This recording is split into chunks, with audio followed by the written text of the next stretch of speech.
untuk tingkat keberhasilan kita juga harus melihat dari segi manapun. Halo teman-teman semua, kembali lagi di channel kita.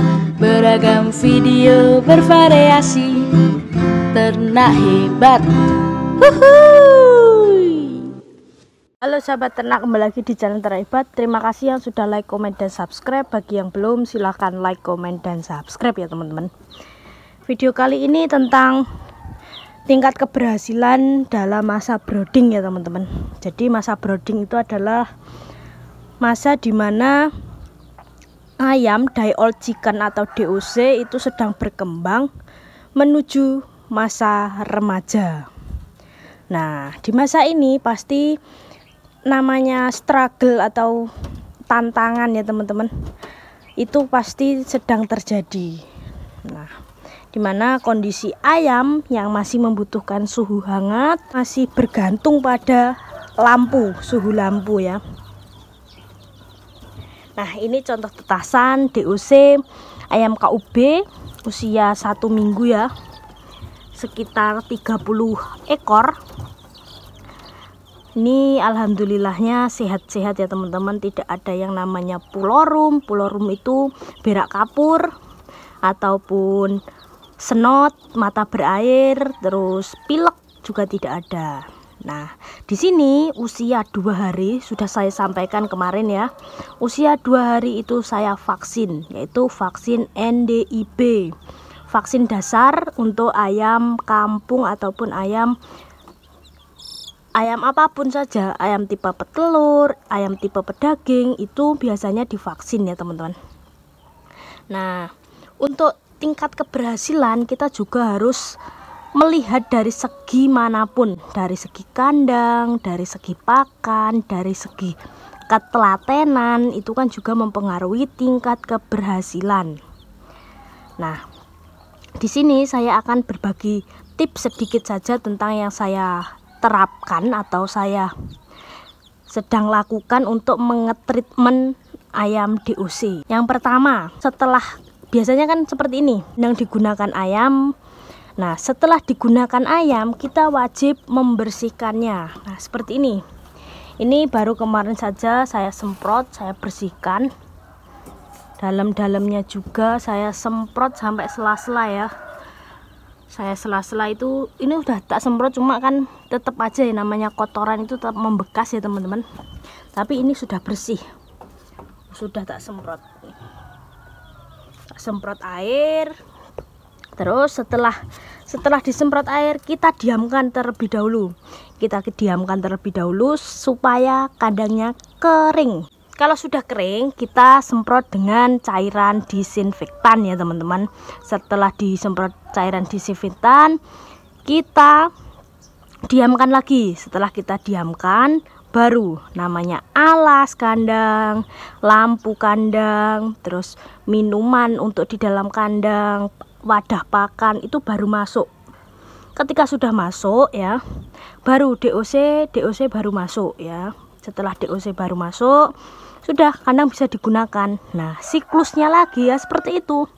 Ketika kandang setelah digunakan untuk DOC, kita bersihkan seperti ini. Ini untuk tingkat keberhasilan ya teman-teman. Jadi tingkat keberhasilan itu juga faktor utama dalam beternak. Ketika kita berhasil, maka uang itu akan mengikuti teman-teman. Nah, teman-teman biasanya dalam pembersihan kandang itu pasti paling jarang ya. Yang penting ayam masuk, ayam keluar, ayam masuk, keluar, kan seperti itu. Nah, itu juga mempengaruhi faktor ketidakberhasilan, padahal itu adalah faktor utama.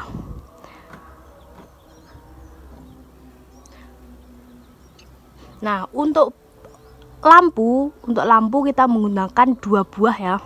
2 buah seperti ini. 2 buah lampu untuk populasi di atas 20 ekor. Di atas 20 ekor kita menggunakan 2 lampu. Ketika sudah besar, ini kita pindah teman-teman. Kita pindah di kandang pembesaran.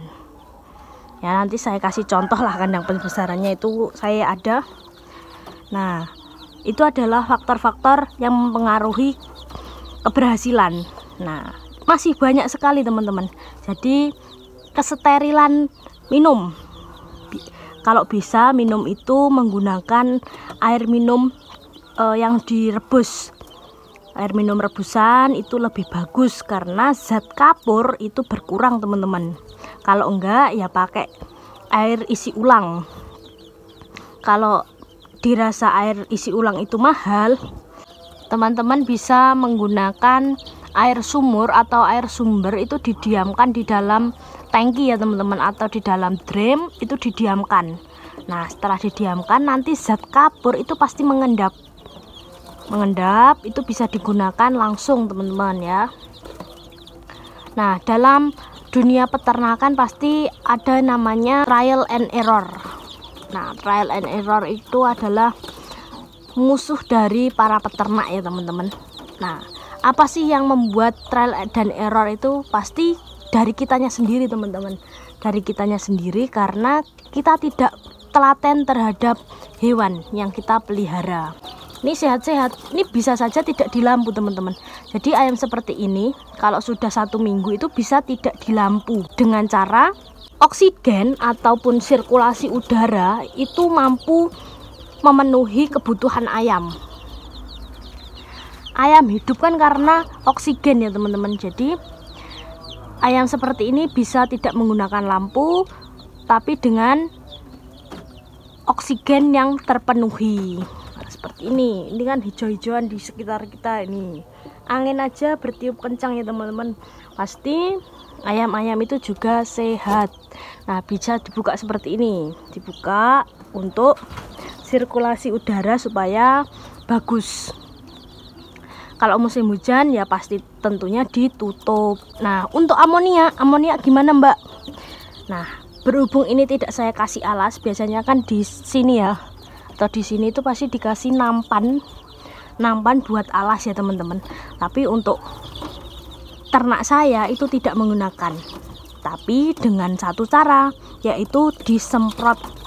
Ini kotoran-kotoran ayam ini disemprot teman-teman. Ini contoh yang sudah bersih. Ini bersih teman-teman, daripada yang sebelah sini. Nah, biasanya saya semprot itu ada selang, terus airnya di sini nih,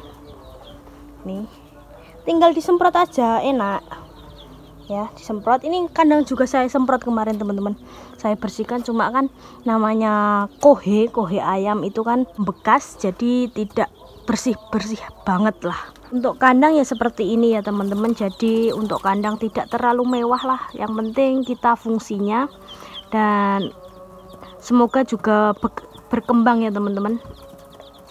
Nah, untuk sementara seperti ini. Ini juga kandang-kandang brooding kita ada 3. Tiap minggunya ada tetasan, misal 1 minggu ya, tiap minggu kan ada tetasan, 1 minggu, 2 minggu, 3 minggu. Nanti yang 3 minggu kita sudah pindah di kandang besar. Tapi berhubung ini ayam-ayam ini selalu sold out ya teman-teman, alhamdulillahnya. Jadi kandang-kandang kosong.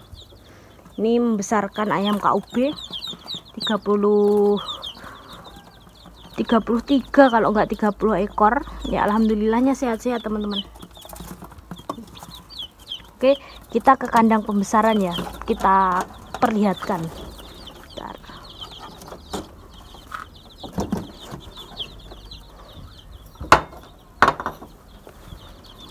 Kita ke kandang pembesaran. Jadi kandang pembesaran ini saya gunakan di usia 3 minggu ke atas teman-teman. 3 minggu ke atas saya menggunakan kandang yang lebih luas. Berhubung juga kandang broodingnya itu cuma sedikit, cuma 3 plong. Untuk kandang pembesaran saya taruh di sini ya teman-teman. Jadi bisa saya taruh di sini. Ini kan masih luas ya, masih bisa untuk kandang pembesaran. Nah, ini contohnya DOC yang saya taruh di kandang pembesaran usia 3 minggu teman-teman. Ini berhubung kandangnya juga masih kosong, jadi saya taruh di sini. Usia 3 minggu ini teman-teman, sudah tak taruh di sini. Jago-jago. Itu juga ada yang main-main lewat sela-sela itu, sela-sela kayu.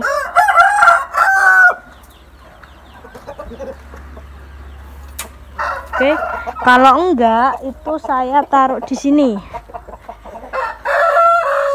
Bisa saya taruh di sini karena ini ditutup ya, bisa taruh sini. Banyak teman-teman kandang, enggak taruh di sini. Ini cukup untuk 30 ekoran. Kalau besar ya 25. Oke, videonya cukup sampai di sini saja untuk tips and triknya ya. See you, bye bye.